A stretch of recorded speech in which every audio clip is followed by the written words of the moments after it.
Cette année, vous le savez, on va élire le nouveau président de la République française. Et je sais que le choix entre les différents candidats n'est pas toujours facile, surtout cette année. Pourtant, dans d'autres élections, croyez-moi, il y en a déjà eu de bien plus originaux. Et pour vous les présenter, je suis avec le spécialiste de l'actualité et de la politique sur YouTube, Hugo Décrypte. Salut Thomas, ouais, je t'ai trouvé 10 candidats décalés ou complètement hallucinants et tu vas voir que les candidats de cette année après ça vont paraître bien chiants. Ok, c'est ce qu'on va voir, c'est parti pour le top 10 des candidats politiques les plus improbables.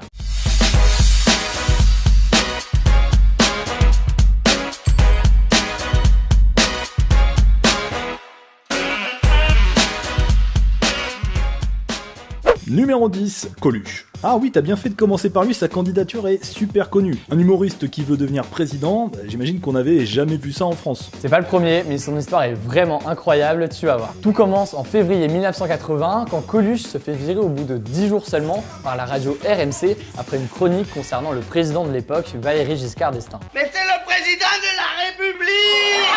Il a alors décidé de se présenter à l'élection présidentielle pour lutter contre la censure. Ah oui, et j'avais déjà vu son affiche, tous ensemble pour leur foutre au cul.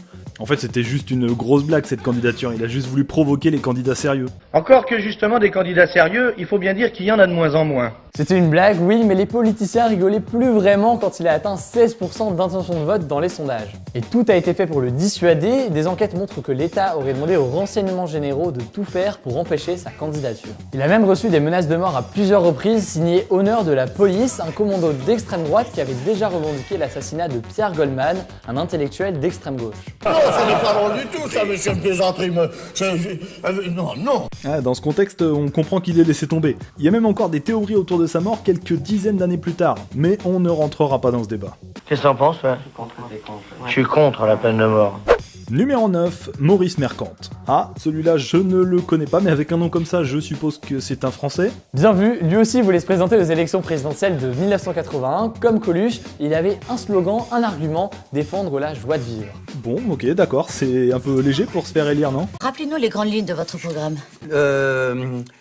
Quand on n'a rien à dire, vaut mieux se taire. Donc c'est encore un comique si je comprends bien. Franchement oui, on se demande parce que quand on regarde son programme, cet ancien éleveur de chevaux voulait quand même rétablir la circulation hippomobile. T'imagines les Champs-Élysées avec uniquement des chevaux ou des calèches? Et c'est pas tout, il faisait l'apologie de la sieste, tout simplement, il voulait installer la présidence de la République à Versailles. Ah oui quand même, il avait de drôles d'idées ton Maurice là. Tu pousses le bouchon un peu trop loin, Maurice. Et sinon, à la fin, il a obtenu combien de voix? Bah malheureusement, il a pas pu se présenter, il a pas eu les 500 signatures de maire nécessaires pour pouvoir être candidat. Au revoir, président. Numéro 8, Marlène Moreau. Attends, mais on parle de Marlène. Marlène, la présentatrice télé, là, celle qui est amie avec Patrick Sébastien. Et c'est pas elle qui avait fini deuxième d'une élection de Miss France? Celle-là même, t'es bien renseigné, elle a voulu se présenter en 1995 avec son parti, le Parti de la Liberté et de l'Amour. Dans son programme, elle souhaitait l'institution de la Journée de l'amour, la gratuité des préservatifs et le mariage pour tous, chose qui, en 1995, était assez rare. Ah oui, quand même. Bon, et sans mauvais jeu de mots, on peut dire qu'elle avait que ça à la bouche. Moi, quand je vois certains qui demandent des rentabilités à 20-25% avec une inflation quasi nulle. Une femme présidente, ce serait une super avancée, mais pas elle, quoi. En France, on a déjà eu une femme première ministre, Édith Cresson, c'était en 1991, mais Marlène, en l'occurrence, avait peu de chance quand même d'aller jusqu'au bout. Ah, c'est sûr, si elle avait pas de mesures sérieuses au programme... Ça non plus, c'est pas programme, dis donc. Sa candidature, c'était donc un échec total pour la politique, mais en termes de communication pour elle, c'était important parce que ça lui a permis de s'ouvrir à l'international et derrière, elle est partie en Espagne pour poursuivre sa carrière. Numéro 7, Alice Cooper. Qu'est-ce que c'est que ça? Mais c'est quoi ce look de mec maquillé là? On dirait un papy hard rocker. C'est ça, ce papy hard rocker, comme tu dis, c'est un chanteur de base, mais ça fait 40 ans qu'il se présente à toutes les élections présidentielles aux États-Unis et il s'est encore présenté dernièrement en 2016. Cette fois, son slogan il était assez clair, un homme perturbé pour une époque perturbée. Non mais sérieusement, à croire que n'importe quel idiot peut se présenter quoi. Avrel, tu n'es pas candidat? Hein? Moi? Mais pourquoi ils se présentent tous ces gens bizarres? Lui, il dit que c'est pour dénoncer la politique, mais on sait tous en réalité que c'est surtout pour sa communication et pour faire la pub pour ses chansons. C'est notamment ce qu'il a fait à la dernière élection pour faire la promo de sa chanson Elected. Je vois. Bon, et son programme est à la hauteur de son look? On peut dire ça comme ça, oui, voilà ses mesures. Faire revenir Brian Johnson avec ACDC, interdire les papotages au cinéma, interdire les selfies, sauf pendant la journée nationale du selfie. Et attention, c'est très ambitieux, ajouter à chaque siège d'avion un porte-gobelet. Et il y avait pas mal d'autres mesures comme ça. Je continue? Non, ça va aller, merci, on enchaîne. Je vous demande de vous arrêter. Numéro 6, Howard Dean. Howard Dean, non, ça me dit rien. Ça fait pas très français en tout cas. Laisse-moi deviner, c'est un Américain. Bien vu, c'est un Américain. Howard Dean, en fait, de base, c'est un candidat qui est très sérieux. Il se présente en 2004 à la primaire du Parti démocrate aux États-Unis. Et pendant longtemps, c'est même un des favoris. Sauf qu'un jour, durant un discours, il se lâche. Tiens, tu te rappelles d'Emmanuel Macron et de son discours qui a un peu dérapé il y a quelques semaines? Bien sûr que je m'en souviens, c'était magistral. Ce que je veux, c'est que vous, partout, vous alliez le faire gagner. Parce que c'est mon projet. Et ben Howard Dean, il a lâché un cri tout aussi magistral, c'était très rapide, mais ça a marqué les gens. And then we're going to Washington, D.C. to take back the White House.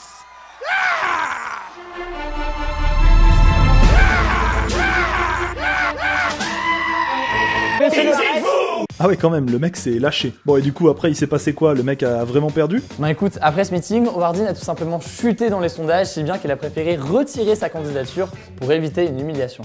Ouais, vous voulez éviter de s'afficher comme copé à la primaire de droite avec 0,3% quoi. Votre avenir, apparemment, il est déjà écrit. Vous avez le choix entre la défaite ou la déroute et la débâcle et le désastre. Numéro 5, Eric Cantona. Lui, on le connaît tous, la star du foot qu'on appelle The King, et qu'on connaît surtout pour son caractère impulsif et sa grande gueule. Par contre, je savais pas qu'il s'était présenté. C'est pourtant assez récent, il s'est présenté à l'élection présidentielle en 2012 et a cherché à réunir les 500 signatures nécessaires. Et on retrouvait son caractère simple et authentique dans son programme, porter un message simple et clair, un message de vérité mais de respect, un message solidaire et puissant. Et des messages simples et clairs, il savait faire ça, Cantona. Parce que je continue à dire que je leur pisse au cul. Bon, c'était pas très détaillé ce programme, mais on reconnaît quand même bien là son grand cœur. Clairement, en fait, cette candidature, elle avait pour but de promouvoir la campagne Mobilisation Générale pour le Logement lancée par la Fondation Abbé Pierre et Emmaüs. Bref, une bonne action qui avait pour objectif de faire parler du mal logement pendant l'élection présidentielle. Numéro 4, Super Châtaigne. Oula, j'ai l'impression qu'on part dans du grand n'importe quoi, on dirait un mix entre Superman et une châtaigne. C'est à peu près ça, ouais. Super Châtaigne, c'est un candidat masqué à l'élection présidentielle de cette année en France. Et il se présente en super-héros car il se considère comme un justicier. Un justicier carrément, non mais t'imagines les débats télévisés avec lui? Mais face au Pokémon, Dragon Ball Z, tout ça, t'es plutôt limité niveau pouvoir, hein. Et pourquoi la châtaigne? Ça on sait pas vraiment, peut-être parce qu'il vient d'Ardèche, le département de la Châtaigne. En tout cas, son message est assez bien résumé sur son affiche. Encore voté pour des bouffons, pour déboguer le système, choisissez Super Châtaigne. Ouais, donc son super pouvoir c'est juste de distribuer des tracts sur les marchés en fait. Ces nouveaux pouvoirs vont faire de moi un super-héros. Bon, si je comprends bien, il veut redonner le pouvoir aux citoyens. Mais je croyais qu'il fallait un vrai nom et un visage pour se présenter. C'est prévu en fait, ils vont le tirer au sort au cours d'une tombola parce que pour eux, le visage ou le nom de la personne qui va être réellement candidate importe peu étant donné qu'ils se considèrent comme un mouvement. Enfin, si jamais ils arrivent à avoir les 500 signatures. Numéro 3, Vermine Suprême. Qu'est-ce que tu nous as encore trouvé? Encore un super-héros? Pas vraiment, Vermine Suprême, c'est un anarchiste qui s'est présenté à la dernière élection présidentielle américaine et à toutes les élections depuis 1988. Ah oui d'accord, il perd à chaque fois mais il a jamais l'affaire. La prochaine fois, peut-être. Mais tu sais qu'il a quand même déjà fait des bons scores. Il a obtenu 256 voix à la primaire démocrate dans le New Hampshire en 2016, soit 2 fois plus qu'un candidat sérieux de la primaire des Républicains qui avait lieu en même temps. Et pourtant, ses idées à lui aussi, elles sont vraiment originales. Brossage de dents obligatoire, recherche pour essayer de remonter le temps et de tuer Hitler quand il était enfant, oui. Plan de préparation à l'invasion des zombies. Et enfin, logiquement, des poneys gratuits pour tous les Américains. Si j'ai bien compris, il annonce tout et n'importe quoi dans son programme. Je m'engage, quand je fais la fête, à porter ma cravate autour de la tête. Et puis c'est quoi ce chapeau bizarre qu'il garde sur la tête là? Ouais, c'est sa petite touche perso, c'est une botte qu'il met sur la tête et qu'il ne quitte jamais. Et lâche la botte. La botte. Numéro 2, Zoltan Istvan. Alors lui, c'est probablement le candidat le plus fascinant de notre top 10. Oui, je suis en train de lire ça, le parti transhumaniste carrément. Ce qu'il veut c'est quoi, qu'on devienne des cyborgs? Bah écoute, t'es pas si loin de la réalité en vrai. Son programme, il peut tenir en un mot, l'immortalité. César est immortel. Pour longtemps. C'est son objectif et il est prêt à tout pour y arriver, y compris se mettre une puce dans le cerveau. Ouais, c'est assez ouf effectivement, mais il y a vraiment des gens qui votent pour ça. Bah écoute, le journal Le Monde lui a consacré un portrait et dans ce portrait, on apprend qu'il a réussi à récolter plus de 25 000 € via la plateforme de crowdfunding Indiegogo. Ah ouais, il y en a qui trouvent le projet tellement ouf qu'ils sont prêts à lâcher de la thune. Bon après avec 25 000 $, je suis pas sûr qu'il va aller super loin quand on voit que Clinton et Trump ont dépensé près de 600 millions € pour leur campagne. Carrément, ça a pas dû être simple. Bref, en gros, ce qu'il dit lui, son constat, c'est qu'on a déjà cédé une partie de nos facultés à nos téléphones, par exemple avec les GPS et le fait qu'on utilise Google Maps, et selon lui, ça va s'étendre dans les années à venir. À partir de là, donc, pour lui, dans peu de temps, on intégrera des puces dans nos cerveaux pour nous modifier et pour réprimer par exemple les pulsions criminelles de certains ou faire de tout le monde de meilleurs maris et parents. Charmant programme. Ouais, c'est fascinant, mais c'est assez flippant quand même. Et numéro 1, Limberbut, le chat. Un chat, un vrai chat. C'est possible, c'est un chat qui se présente aux élections? Aux États-Unis, il faut croire que oui. La Constitution, elle dit qu'il faut avoir au moins 35 ans pour se porter candidat, mais elle dit pas forcément qu'il faut être un humain. Du coup, un chat s'est porté candidat. Et tu vas me dire qu'il avait 35 ans peut-être? En fait, il avait 7 ans, mais si l'on le convertit en âge humain, ça fait plus de 35 ans. Du coup, ça passe. Et tu sais, des animaux candidats, ça arrive pas si rarement que ça. En Alaska, il y a un chat qui est même maire aujourd'hui. Je suis le chat le plus heureux du monde. Attends, mais comment ils font? Ils parlent comment le chat dans ce cas-là? Il y a un trucage? Parce que tout ça c'est magouille et compagnie, c'est politico... Oui, alors bien sûr, pour revenir à notre chat candidat de la présidentielle américaine, c'est bien sûr ses maîtres qui le représentent. Mais en fait, ce qu'il voulait faire par cette candidature, c'est dénoncer le bipartisme. Le bipartisme aux États-Unis, c'est le fait qu'il y ait le parti républicain et le parti démocrate qui sont ultra majoritaires et que toute la vie politique est centrée autour de 2 partis seulement. Ah, je vois. Donc il y a un message derrière cette candidature délibérément stupide. Trop de gens parlent pour ne rien dire. Et je dis ça plutôt que de me taire. En tout cas, je vois que ceux qui l'ont présenté avaient de l'humour. Le slogan de la campagne était bien trouvé. The time is now.